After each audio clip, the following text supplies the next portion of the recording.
Hola, buenas tardes, ¿cómo están? Yo soy la doctora Leti Asensio. Estamos en una emisión más de Metamorfosis, Vida y Muerte. Recuerden, pues estamos aquí con ustedes todos los jueves a las 3 de la tarde y quiero solamente recordarles las redes sociales por las cuales podemos seguir teniendo contacto y ustedes nos pueden platicar cómo les ha ido con estos temas del COVID que hemos estado trabajando y pues alguna inquietud que ustedes puedan tener al respecto.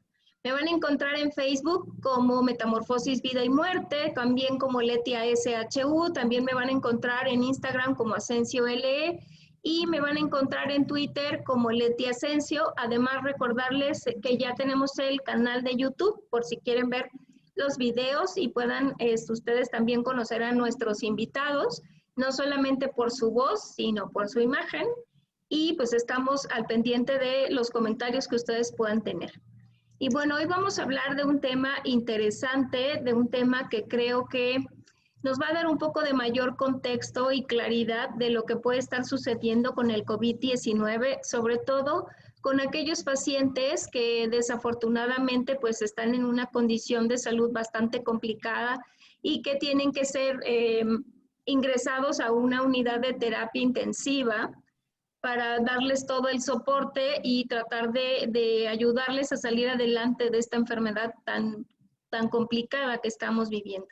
Y bueno, para ello quiero presentarles a un doctor que él tiene mucha experiencia en esta temática, es el doctor Manuel Poblano Morales. Y doctor, me gustaría que usted nos compartiera, para que la gente tuviera un poquito de contexto, ¿qué es la especialidad que se estudia para estar en una unidad de terapia intensiva y dónde está trabajando usted y cuál ha sido su experiencia pues dentro de estas unidades de atención en los hospitales que tienen estas unidades de terapia intensiva? Bienvenido al programa. Sí, muy buenas tardes a todos. Leti, muchísimas gracias. Es un honor estar participando y estar invitado a esta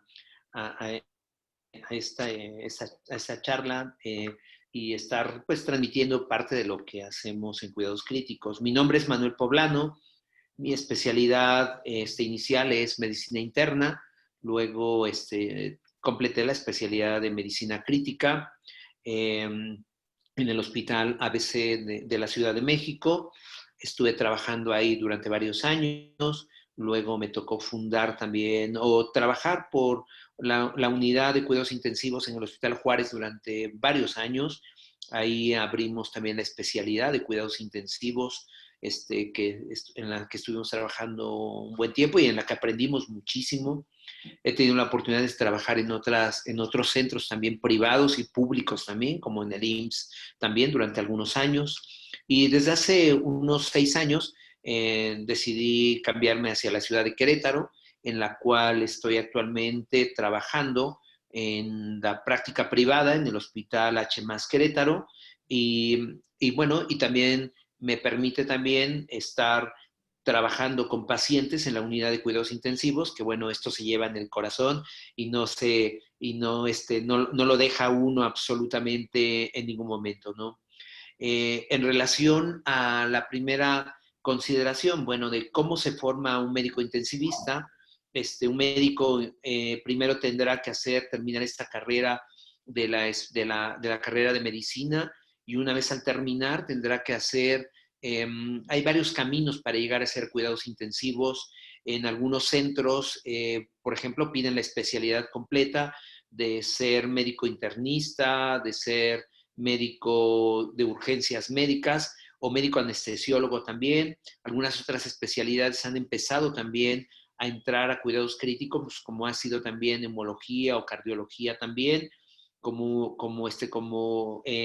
áreas primarias. En algunos otros centros hacen 2 años de medicina interna y luego entran hacia la especialidad, que dura 2 años. En algunos centros llega a durar 3 años, como fue en el caso del Hospital ABC, donde es de 3 años, de tal manera que, bueno, uno al hacer 2 especialidades termina aproximadamente con unos 7 años, pueden ser, y tengo algunos compañeros que hicieron hasta más años todavía de especialidad para llegar a ser médico intensivista, Leti. Entonces, en realidad es una una parte de la medicina muy, muy especializada, ¿no, doctor? Llevar mucho tiempo para poder estar con toda esta formación tan especializada en la medicina crítica, que pues ahorita nos está dando como el panorama. Pero quisiera preguntarle, doctor, todos tenemos una vaga idea de qué tipo de pacientes se ven en una unidad de terapia intensiva. No sabemos quién sí y quién no, y por cierta información y por experiencia un poquito, sé que hay criterios para poder atender pacientes en una unidad de terapia intensiva. ¿Esto es así o puede entrar cualquier paciente que lo requiera? ¿Cómo es que funciona? ¿Qué tipo de pacientes ven en la terapia intensiva? Sí, mira, una unidad de cuidados intensivos, primero quiero comentar que es un lugar que debe de estar preparado para atender pacientes graves. Los pacientes más críticos que existen en un hospital deben de estar en una unidad de cuidados intensivos.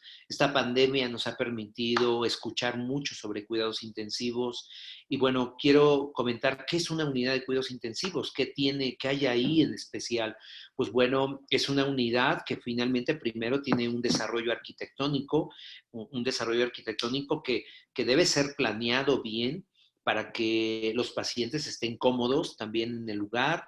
Debe de tener una organización también muy, muy importante en relación en donde se encuentra toda esa parte de criterios de ingreso y de egreso de pacientes. Debe de tener un staff médico importante de especialistas en cuidados críticos, que deben de tener una certificación de cuidados críticos también, un documento en donde estudiar un cuidados críticos y debe también existir un staff de enfermeras también de manera importante, bien entrenadas en cuidados críticos y bueno, este entrenamiento no para tampoco nunca, ¿no? Bueno, y luego por la otra parte se encuentra también el equipamiento que debe tener una unidad. El equipamiento de lo que hemos escuchado más en estos días, pues ha sido en relación a los ventiladores que se tienen o respiradores también conocidos. Estos ventiladores, pues bueno, es una de las tecnologías más importantes que tenemos porque producen o dan el soporte de vida a los pacientes cuando tienen problemas respiratorios, ¿no? Pero no solo esas tecnologías, tenemos muchas más tecnologías enfocadas a monitorizar, a ver cómo se encuentran las variables biológicas que tiene una persona, pero también para poder dar soportes de vida, de tal manera que cuidados críticos se convierte desde un área en donde solo estoy observando al paciente hasta poder dar soportes de vida cardiovascular, respiratorio, renal bueno, y el mundo de cuidados críticos se envuelve también en una parte tecnológica bien importante, pero algo muy importante, y de eso tú has trabajado mucho y de lo que últimamente hemos estado también enfocándonos, ha sido que está bien, es tecnología, es infraestructura, es gente, mucho conocimiento, pero la parte a la que estamos virando un poco, mucho, debe ser mucho, es esta parte de cuidados intensivos más humanitarios también, ¿no? Criterios de ingreso, sí hay criterios de ingreso. Miren, los pacientes que deben de estar en una unidad de cuidados intensivos se clasifican en grupos, pero tal vez de los más importantes son aquellos pacientes graves de los cuales uno piensa que la expectativa de vida es buena y que el paciente puede ingresar a terapia intensiva. Y la otra son pacientes que potencialmente pueden complicarse. Por ejemplo, estaríamos hablando de un paciente a lo mejor que tiene un infarto del miocardio, se encuentra bien, está despierto, pero potencialmente puede tener complicaciones y entonces necesitamos ingresarlo a una unidad para estarlo evaluando en todo momento y si existe alguna complicación, poderlo ayudar, ¿no? Entonces, desde este paciente al que estamos vigilando hasta el paciente que se encuentra con riesgo de morir, ¿no? Yo quiero ahí acotar una cosa bien interesante, porque de manera general se ha pensado, por ejemplo, que las unidades de cuidados intensivos son lugares en donde la gente llega a morir y esa no es una realidad. Cuidados intensivos fue creado para poder generar una mejor expectativa de vida Y entonces, por ejemplo, las unidades de cuidados intensivos es variable, pero la mortalidad, dependiendo de a lo que se dediquen, pero básicamente pueden llegar a ser mortalidades del 5 o 10%, es decir, a la mayoría de los pacientes les debería de estar yendo bien. Doctor, entonces, en estas unidades entra aquella persona que por alguna cuestión de enfermedad está en una situación grave, pero que también tiene cierta expectativa para poder salir adelante. Estoy entendiendo que ustedes tienen que hacer a través de una serie de, pues, de estudios y de toda esta infraestructura, saber qué paciente tendrá esa posibilidad de salir adelante y por eso ingresará a la terapia intensiva.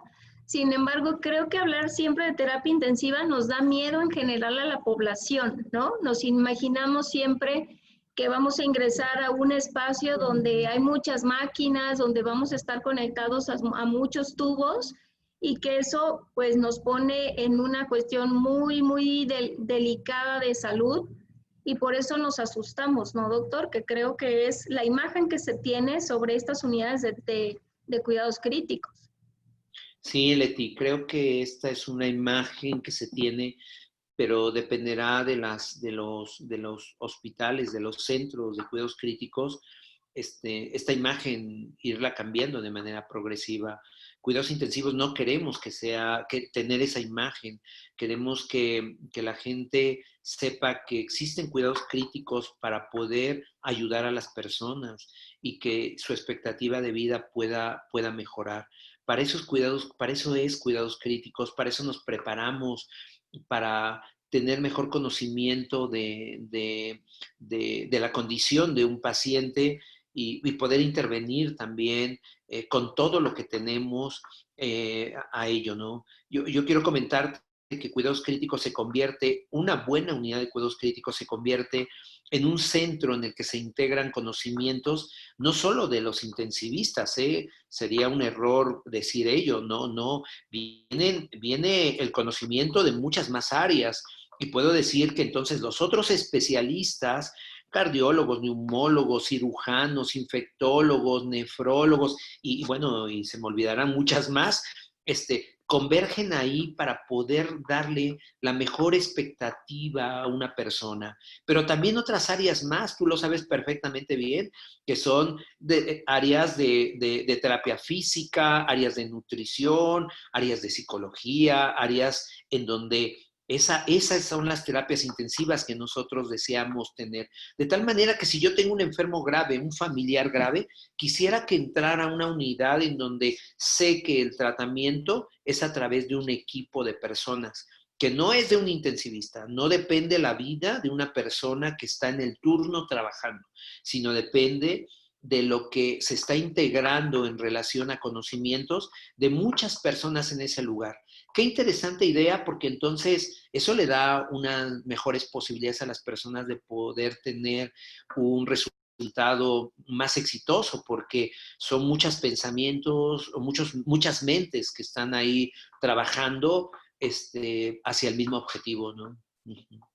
Pues qué interesante esto que nos comenta, doctor, porque entonces podemos compartirle un poco a la audiencia que hablar de una terapia intensiva es tener todo un equipo de especialistas alrededor de la atención que requiere un paciente. Y eso implica un trabajo desde muchas disciplinas que pueden cada uno aportar un punto de vista diferente, su área de mayor experiencia, su área de conocimiento que ellos han llevado y pueden aplicarlo para poder darle la mayor, digamos, atención o la mejor atención a un paciente que lo requiere, ¿no, doctor? Y que eso Sí. implica esta formación que usted decía, las personas necesitamos en estas disciplinas también pues orientar que estamos trabajando y aportando a una persona que está seguramente sufriendo una cuestión física, pero también esta parte humana que usted decía, también se requiere pues de ver que realmente es un trabajo para poder ayudar a un ser humano que lo requiere, pero también a su familia, pero también a todo un contexto que está alrededor de ese paciente. Sí, Leti, yo pienso que ese nivel de conocimiento es el del intensivista que tiene que coordinar ese trabajo. Esa es parte del trabajo, no es necesariamente con el paciente, es coordinar a todos los demás para que el paciente pueda recibir las mejores oportunidades que existen. Entonces, esta coordinación ese es parte del trabajo del médico intensivista.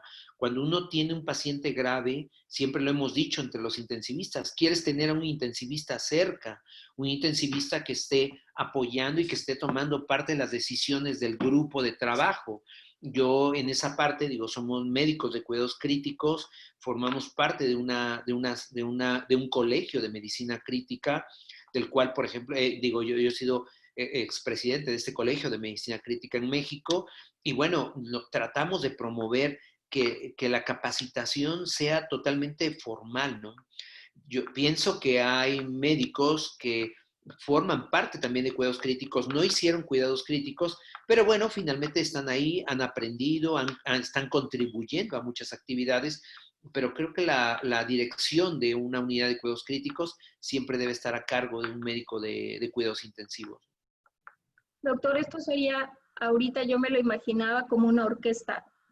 Hay cada persona que compone esta orquesta debe saber y conocer perfectamente el instrumento que va a tocar, pero debe haber un director de la orquesta, si no, se escucharía pues algo no muy agradable, ¿no? Para que se escuche algo armonioso, tiene que haber este director y en este caso, en una unidad de terapia intensiva, serán ustedes los intensivistas quienes dirigirán a todo este grupo para poder cada uno hacer su mejor aportación, ¿no, doctor?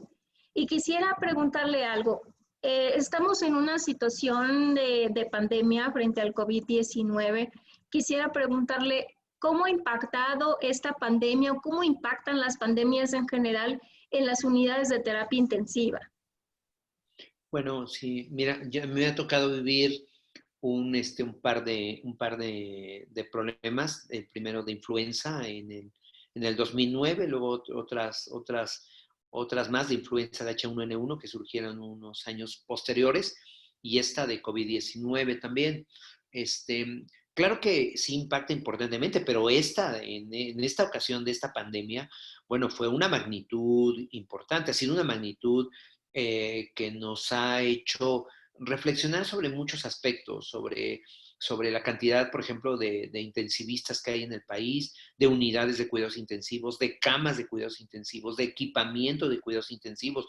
Bueno, te puedo decir de enfermeras, todos queremos tener enfermeras de cuidados intensivos, queremos que estén ahí, apreciamos su trabajo de la gente de terapia respiratoria, por ejemplo, también, y muchos más que deben de estar ahí trabajando para que esto se conforme. Entonces, cuando viene una pandemia como esta y las necesidades de ingreso de pacientes son mayores, pues bueno, ahora tenemos que ver en cada hospital qué es lo que nosotros tenemos, con qué contamos para poder enfrentar todas estas necesidades. Sé que no ha sido una historia fácil en muchos centros, no es tan sencillo de repente contar con toda esta infraestructura que hemos comentado previamente. No es fácil tener todos los insumos, todas las enfermeras que uno quisiera tener, toda la terapia respiratoria, equipamiento,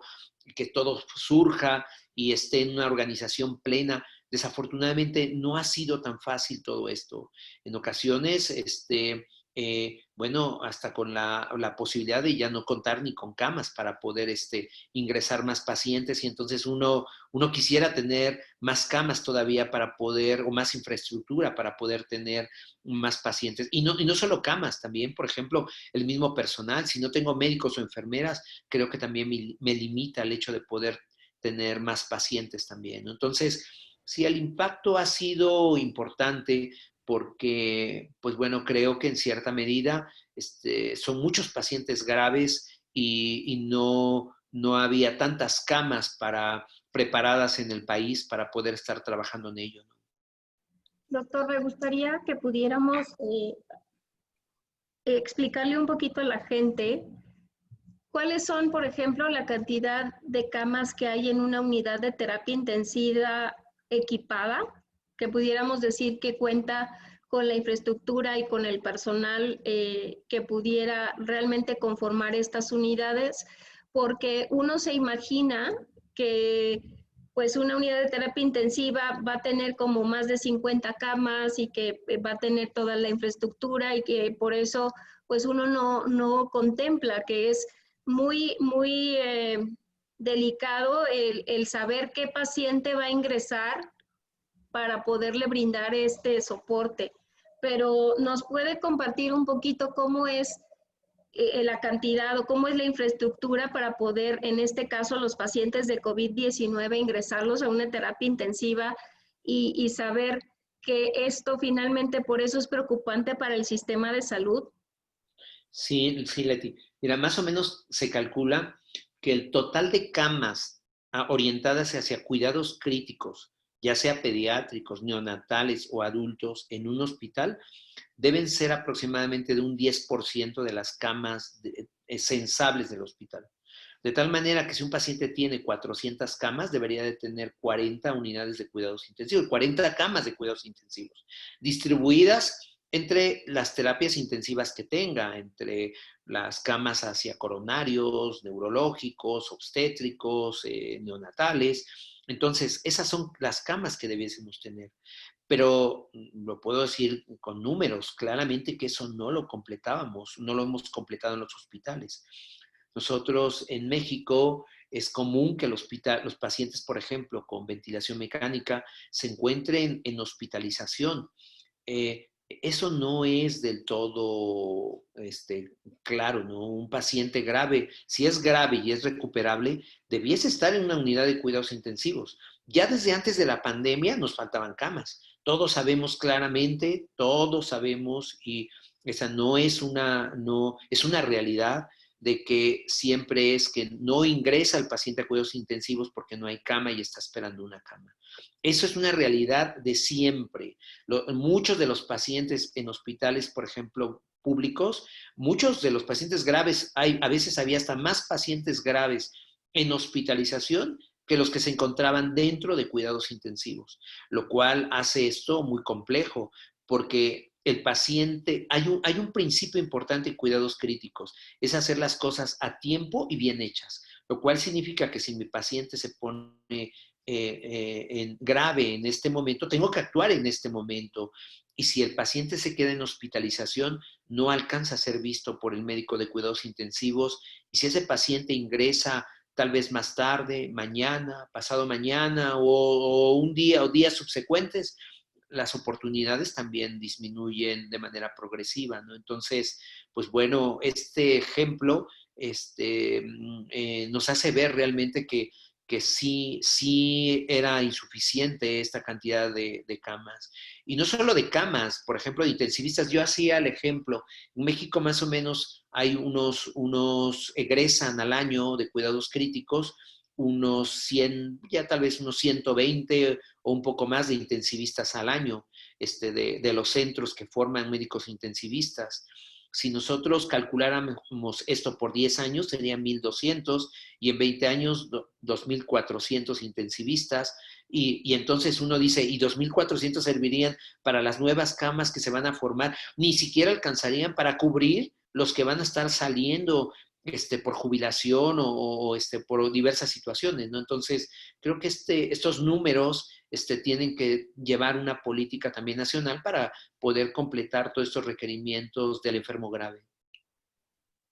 Yo creo que en este momento, doctor, como usted decía, se hace mucho más evidente la necesidad de contar con estas unidades en los hospitales, pero también pues con todo el equipo y con todo el personal que realmente fuera el necesario para que una unidad funcionara.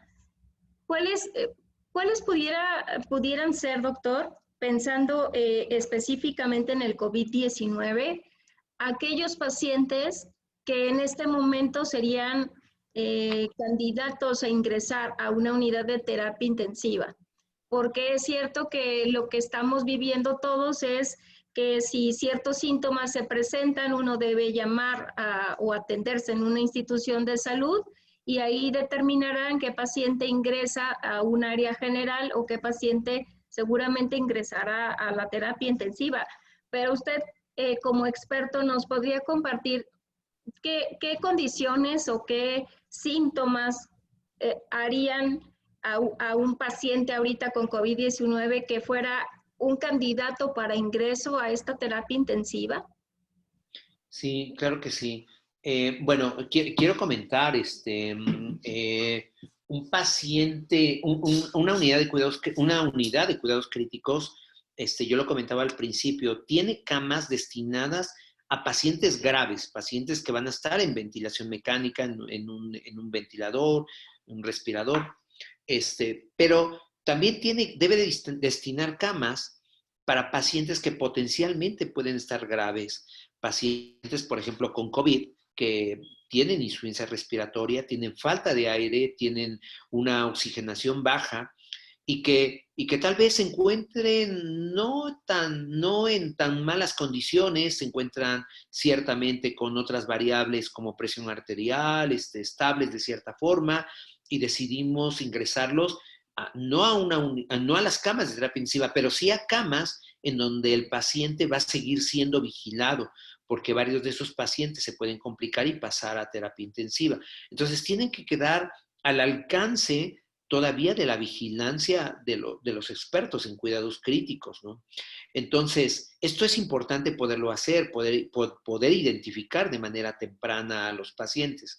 Entonces, cuando un paciente llega en malas condiciones a un hospital y refiere que tiene falta de aire, está respirando rápido y cuando le miden su oxigenación es baja, ese paciente y le dan oxígeno o ya estaba recibiendo oxígeno y aún así la oxigenación es baja, es un paciente que pensamos que seguramente debe ingresar a terapia intensiva. Ingresa, seguramente puede intubarse o no de manera inmediata, pero es un paciente que debe estar en vigilancia porque tiene el riesgo de tener un problema mayor. Esta medición del riesgo de qué paciente va a tener un problema mayor o no, bueno, esto lo da nos da esta idea, variables que nosotros tomamos, mediciones que hacemos distintas de cada paciente. No es un solo dato el que tomamos en cuenta. De tal manera que si tenemos un paciente con mucha fiebre, la presión arterial ya está bajando, su estado neurológico está deteriorándose, está con oxigenación anormal, sabemos claramente que ese paciente va a tener que ingresar. Pero además, también vemos una serie de problemas que son les llamamos comorbilidades, que son los problemas, las enfermedades que las personas ya tenían antes de tener el problema de COVID. Y entonces, si una persona con todos estos datos además tiene diabetes, hipertensión, problema de obesidad, tiene problema renal o tiene problemas de inmunodeficiencias o está recibiendo medicamentos inmunosupresores, seguramente la condición será de una gravedad extrema. Entonces, evaluamos muchas variables y con esas determinamos qué paciente debiese ingresar ya a cuidados intensivos y qué paciente debiese estar en un lugar, en una unidad, en donde va a estar siendo vigilado de manera continua. Eso es entonces lo que nos explicaría el por qué, por ejemplo, cuando un paciente tiene síntomas importantes de COVID, tiene que ir a una revisión médica especializada para que entonces determine si ese paciente con tratamiento regresará a su casa o estará en esta zona de vigilancia que usted nos dice, en una cuestión muy, muy estrecha de todo un equipo, antes de poder decir que cualquier paciente que ingrese al hospital entrará directamente a una terapia intensiva, ¿no? Porque ese es un miedo que actualmente existe, que mucha gente está considerando que si voy al hospital porque me estoy sintiendo mal, inmediatamente voy a entrar en una terapia intensiva. Y creo que nos ha dejado ver en esta parte que nos explica que pues hay criterios y hay áreas que nos permitirían identificar que este paciente a lo mejor entraría en observación más estrecha, por eso se va a quedar en el hospital y no necesariamente una terapia intensiva, pero en caso necesario ya está en el hospital y eso ayudará a una atención mucho más pronta, mucho más rápida para poderle brindar el soporte en la terapia en caso necesario. Y fíjate que hay una palabra que yo quisiera citar, que además nos la encontramos más frecuentemente, ahora la conocimos más frecuentemente, que es lo del triage.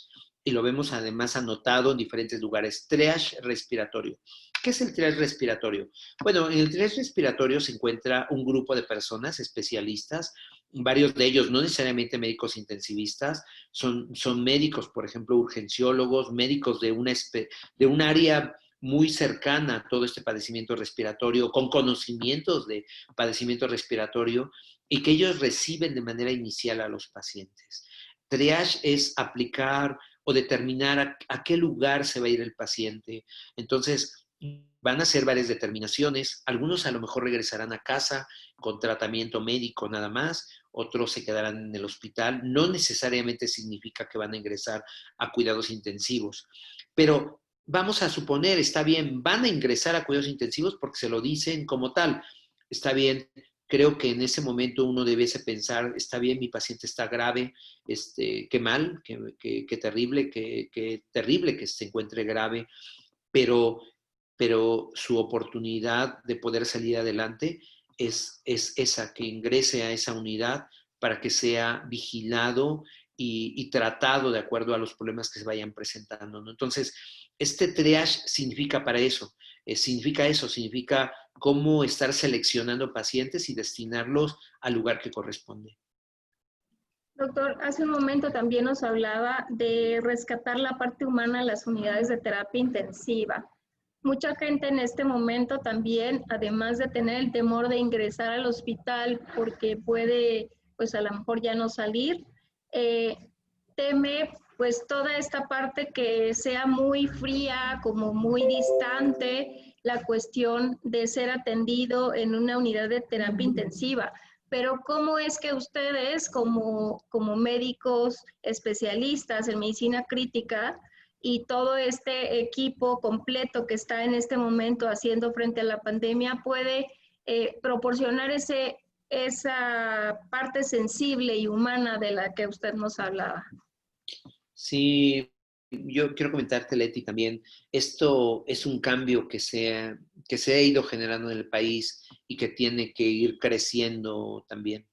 Nosotros nos acostumbramos a décadas previas a tener unidades cerradas completamente, en donde solamente, de hecho hasta hay sistemas de doble puerta, en donde la gente entra, al paciente, entran los médicos, enfermeras, el personal de ese lugar y nada más. De hecho, cerradas, tan cerradas, que ni siquiera médicos de otras especialidades entraban en esas áreas. No los dejaban, no es que no los dejaran entrar, era como algo, un bloqueo completo, como para que pudiesen ingresar a esas áreas.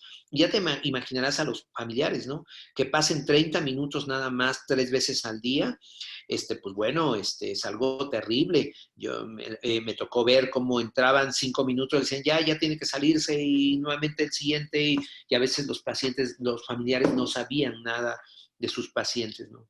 Yo tengo que comentar que, bueno, siguen siendo realidades todavía, no puedo negarlo, sigue siendo todavía una realidad esa situación. Quiero comentar, por ejemplo, nosotros, varias áreas, varios lugares en el país han ido cambiando esta situación. Nosotros en donde estamos trabajando, nuestro grupo de intensivistas del área, del hospital donde estamos haciendo, lo pondría como un poco como este ejemplo que debiésemos hacer, o un poco este patrón que debiésemos seguir también. El paciente ingresa a cuidados críticos, tiene destinada a su enfermera para el paciente, los médicos se comunican a la familia. Ahora ha sido un poco diferente porque los familiares no pueden entrar con los pacientes a cuidados críticos en COVID, el paciente se queda adentro, se desconecta completamente de su familiar por ese momento, y viene todo el trabajo que se hace sobre el paciente. Luego, yo imagino, porque uno se tiene que poner en los zapatos del familiar, en donde uno dice, bueno, es que es un estrés es enorme, no sé ni qué está pasando, qué está sucediendo, qué le pasa, qué sucede con su condición, va bien, va mal, no sabemos un poco sobre esta situación, ¿no? Entonces, la parte de los médicos con los que estamos trabajando, ellos pues se comunican inmediatamente de manera telefónica con los familiares, de manera inicial en forma presencial, luego en forma telefónica y empiezan a hacer información un par de veces al día. Y luego empiezan a aparecer varios esquemas más para poder hacer un poco mejor la vida dentro de la unidad de cuidados intensivos y de fuera también hacia los familiares. Es el hecho, por ejemplo, de empezar a utilizar, pues desde la vía telefónica, de comunicar a los pacientes que se encuentran despiertos con sus familiares hacia afuera, los mensajes que, por ejemplo, la familia deja en voz, por ejemplo, al médico y el médico lo transmite y se lo pone al paciente y realmente lo estimulan cuando el paciente esté dormido también, los mensajes que se generan, los mensajes escritos que se producen también. Creo que hay tantas formas como para poder mantener este vínculo hacia afuera. La parte importante es pensar cómo en el lugar donde me encuentro, qué tengo de herramientas para poderlo hacer. Siempre va a ser posible. Yo creo que depende mucho de las personas que están adentro de cuidados críticos para poder generar todo este ambiente de humanización para que la gente lo vea así de dentro y de fuera también. Entonces, pues bueno, hay varias cosas. Quería comentar estas puertas cerradas en las terapias intensivas generales. En la actualidad se hicieron ahora puertas abiertas. Nosotros, por lo menos, por ejemplo, en muchos de nuestros pacientes permitimos que estando el paciente grave y aún intubado, el familiar esté dentro de terapia intensiva. Y pueden ser, a lo mejor esto dependerá de cada situación, pero pudieran ser hasta las 24 horas del día. Creo que es importante hacer estos vínculos muy importantes, de tal manera que no nos genera problema. Es más, al contrario, ahora hasta se siente el familiar mejor atendido, más tranquilo de ver a su paciente, lo ve grave, pero está cerca de él, está bien enterado de las situaciones. Las enfermeras se vinculan más con toda esta situación y creo que hay una mejor vinculación entre todos, ¿no? Entonces creo que hay muchas acciones que se pueden generar. Desafortunadamente para COVID, pues tuvimos que emplear otras cosas diferentes, ¿no? Que con el tiempo hemos ido ajustando también. Por ejemplo, ahora permitimos que en determinados casos los familiares puedan entrar también al área de COVID y los cubrimos y hacemos todo lo que debe de ocurrir para que los equipos de protección, el equipo de protección personal, sea bien colocado.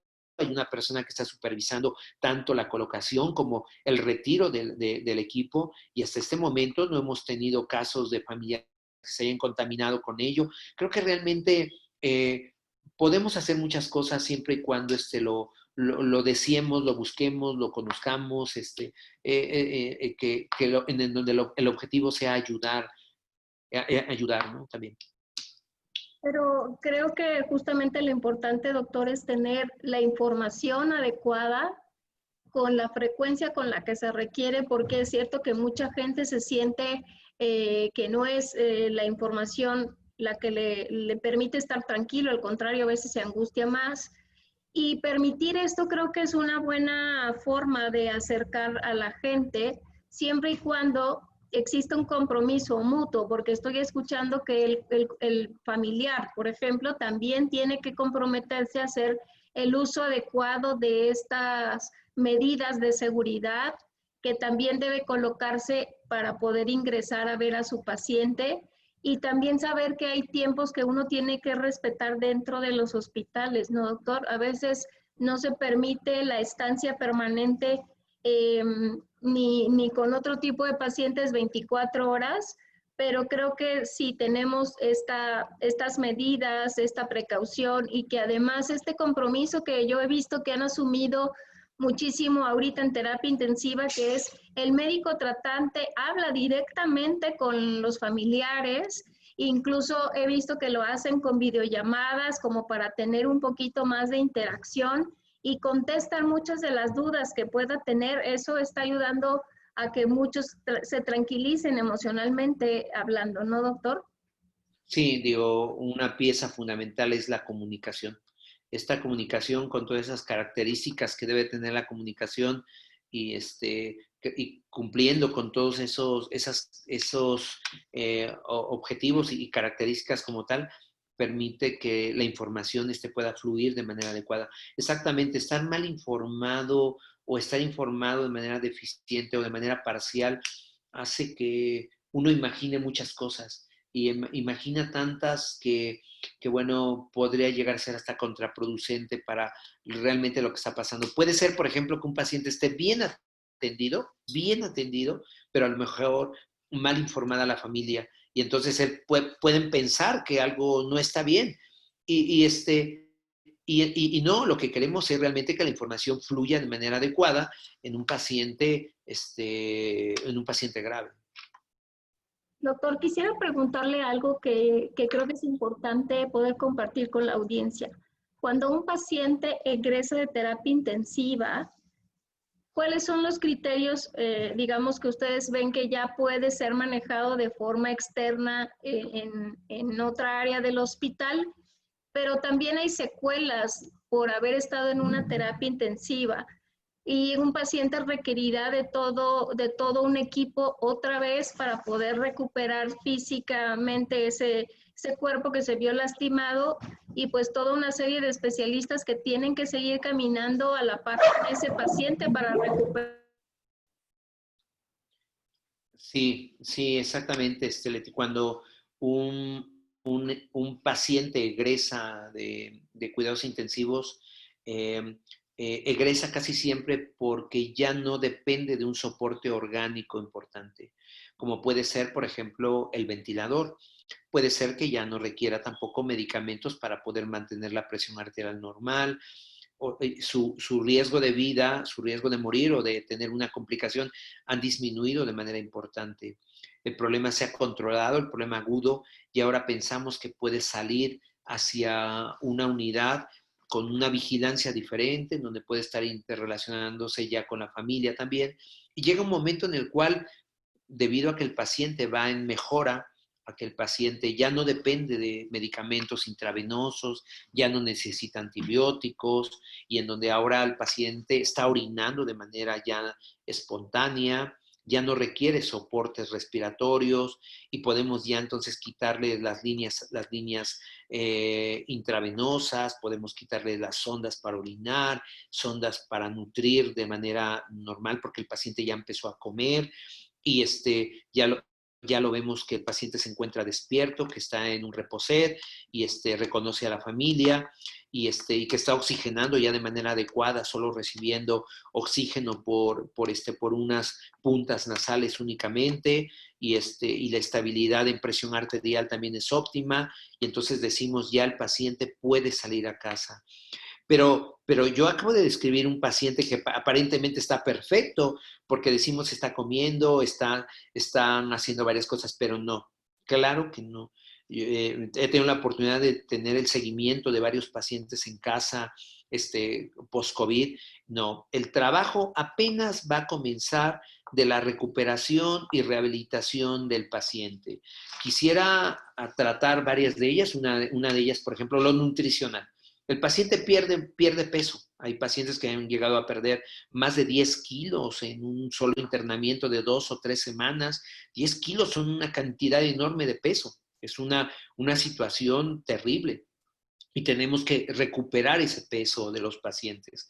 La nutrición entonces se vuelve un aspecto importante. No es comer solo por comer, era el hecho de entonces dar una nutrición que esté encaminada a permitir que las proteínas, el aporte proteico, vitaminas, minerales, micronutrientes, sea de manera adecuada. Entonces, eso es importante, que se puedan regenerar tejidos.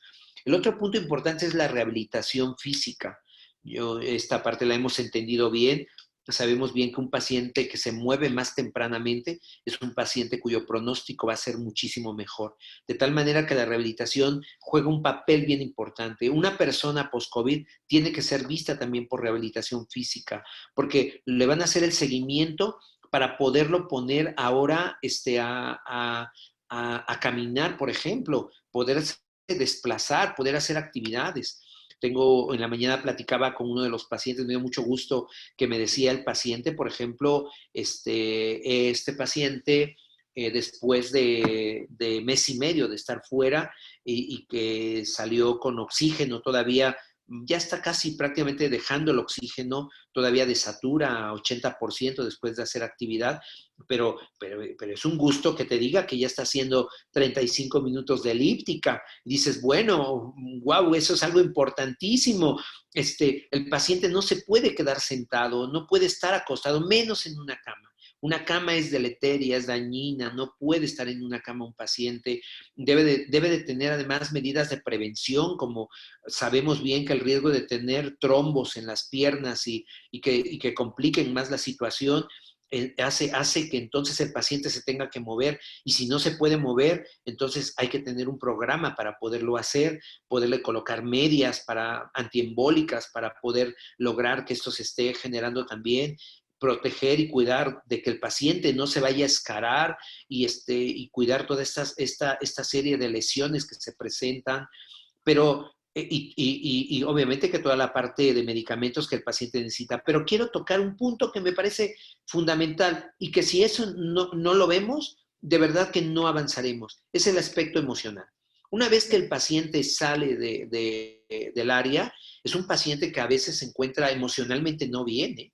No todos salen sonrientes y de manera perfecta y quieren hablar y decir muchas cosas. No, los pacientes han pasado por una serie de situaciones terribles que expusieron, su vida se expuso a ello.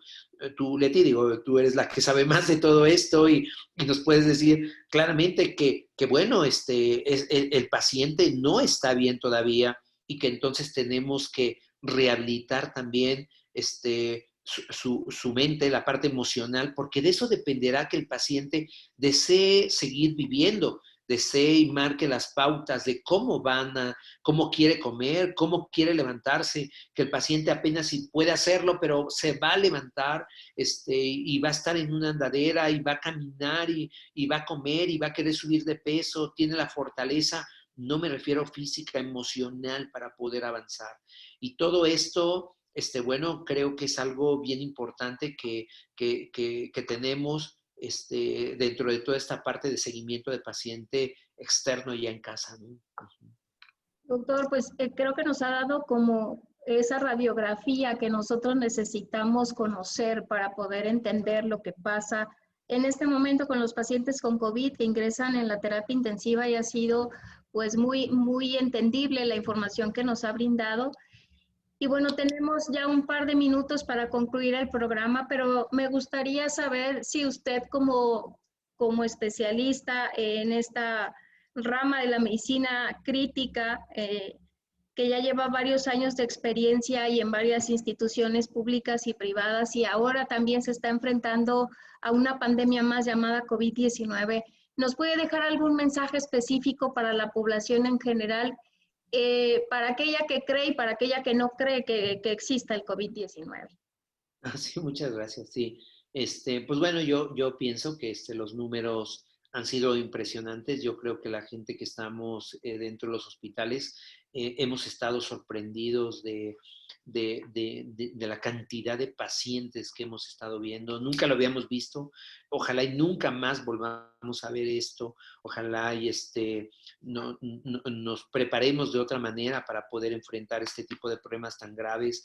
Claro que era una cuestión de temor que también a todos nos dio, a toda la gente de la salud. No entramos inmediatamente y dijimos, todo está perfecto. No, claro que teníamos miedos también que vencer.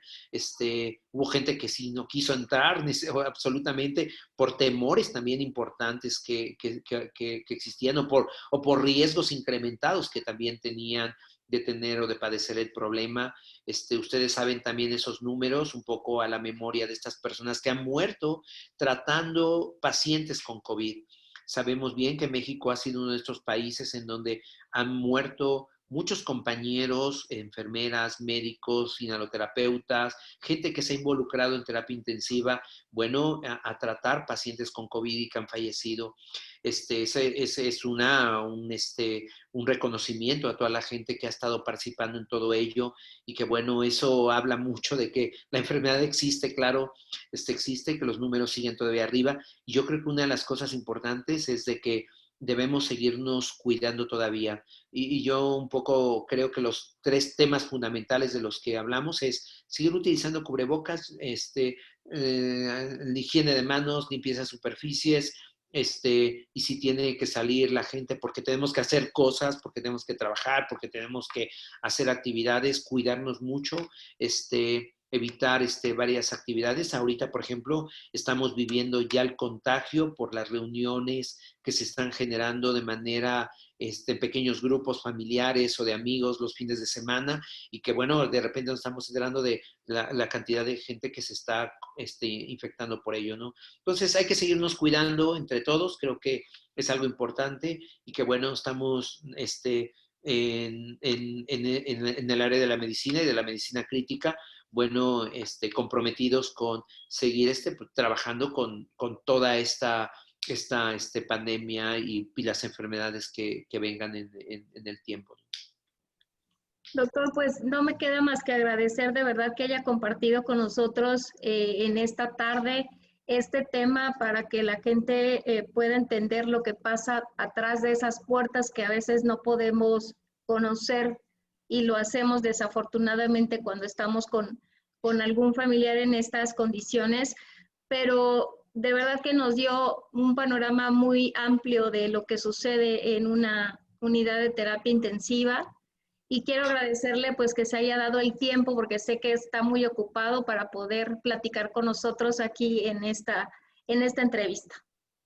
Leti, muchas gracias. El agradecido de verdad soy yo, sobre todo de estar contigo, con una persona de mucha experiencia en esta área, ¿no?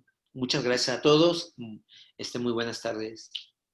Pues este fue su programa Metamorfosis, Vida y Muerte y nos estaremos nosotros escuchando y viendo en la próxima emisión. Recuerden, los jueves a las 3 de la tarde a través de www.promoestereo.com. Hasta la próxima.